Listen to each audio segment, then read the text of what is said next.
Hello friends, welcome to சித்தூஸ் Tamil kitchen. தூதுவளை ரசம் எப்படி செய்கிறதுன்னு பார்க்கலாம். தூதுவளையை க்ளீன் பண்ணி எடுத்துருக்கேன்.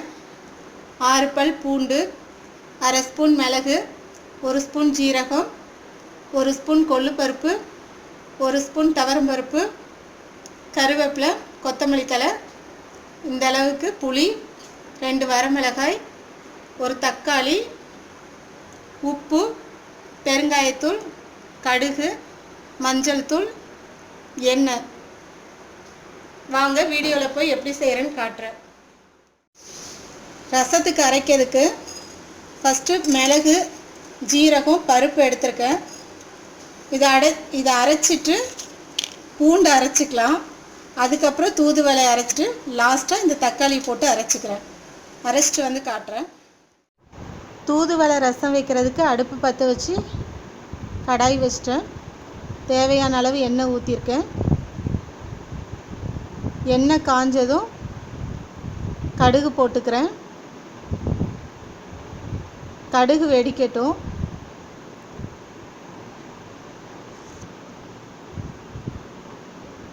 கடுகு வெடித்ததும் கருவேப்பிலை சேர்த்துக்கிட்டேன். வரமிளகாய், பெருங்காயத்தூள், மஞ்சள் தூள், அரைச்சி வச்ச விழுது இதெல்லாம் சேர்த்து மிக்ஸ் பண்ணிக்கிறேன். பச்சை வாசனை போகிற அளவுக்கு நல்லா அது வதங்கி வரட்டும்.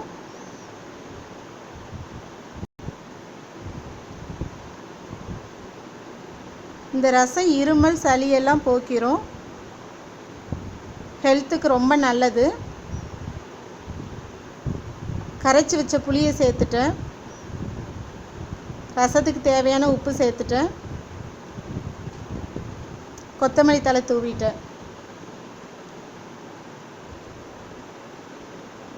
ரசம் நுரை ஒரு கொதி வரட்டும்.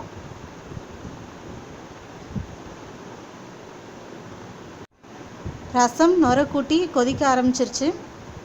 இந்த ஸ்டேஜில் நம்ம ரசத்தை இறக்கிடலாம். தூதுவளை ரசம் ரெடி. இந்த வீடியோ பாருங்கள். சித்தூஸ் தமிழ் கிச்சனுக்கு லைக் பண்ணுங்கள், கமெண்ட் பண்ணுங்கள், ஷேர் பண்ணுங்கள், சப்ஸ்கிரைப் பண்ணுங்கள். தேங்க்யூ.